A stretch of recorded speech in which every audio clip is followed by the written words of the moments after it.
बाबूजी का एक सपना अधूरा ही रह गया। एक नहीं 2 बार वो प्रधानमंत्री बनते-बनते रह गए, क्योंकि जब देश के में इमरजेंसी हुई थी तो उनके बाबूजी प्रधानमंत्री बनने के लिए सबसे पहले जो कि प्रधानमंत्री बनने का जो है उनका ही जो है आगे चल रहा था नाम कि बाबू जगजीवन राम ही प्रधानमंत्री बनेंगे।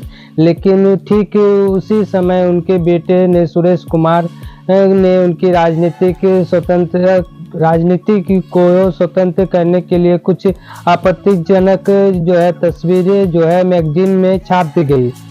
तो उस बाबूजी जगजीवन राम प्रधानमंत्री बनने के लिए सबसे आगे रेस में थे, लेकिन उनकी जो है आगे जो थे सुरेश कुमार उनके बेटे ने आपत्तिजनक मैगजीन छापने के कारण उस समय 1977 ईस्वी में को लोकसभा चुनाव में जो उनको प्रधानमंत्री बनना था तो वो प्रधानमंत्री नहीं बनके मोरारजी देसाई बने थे और उस समय वो उप प्रधानमंत्री बने थे। पहले जो है दलित नेता जो उप प्रधानमंत्री बने वो बाबूजी जगजीवन राम ही बने, जो कि बिहार के बक्सर ज़िले से आते हैं। और बक्सर ज़िले से वो एक दलित परिवार में जन्मे थे। दलित के मसीहा के रूप से भी जाना जाता है। स्वतंत्रता की बात की जाए तो स्वतंत्रता की लड़ाई में उनकी अहम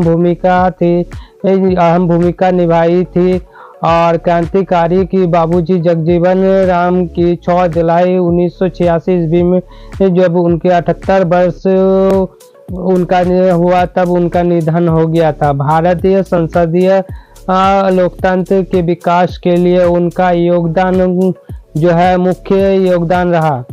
अब आप वो 2 बार प्रधानमंत्री बनते रह गए। एक बार था जब इंदिरा गांधी प्रधानमंत्री थे, उस समय वो रक्षा मंत्री थे। उस समय इमरजेंसी लगा था, तो इमरजेंसी में इंदिरा गांधी ने कहा था कि यदि हमारे बाद कोई प्रधानमंत्री बने तो आप ही बनिएगा। तो उस समय उन्होंने प्रधानमंत्री बनाया नहीं है। उसके बाद मोरारजी देसाई बन गए।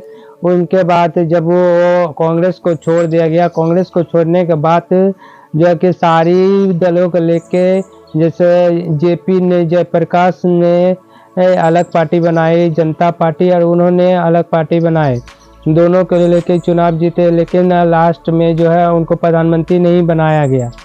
हाँ, तो इसे 2 बार वो प्रधानमंत्री बनते रह गए। यही बाबू जगजीवन राम की कहानी है, जो कि उनके बेटे के कारण वो प्रधानमंत्री नहीं बन सके। नहीं तो वो प्रधानमंत्री एक नहीं पहले दलित प्रधानमंत्री वही बन जाते और बिहार का भी पहला प्रधानमंत्री बनते।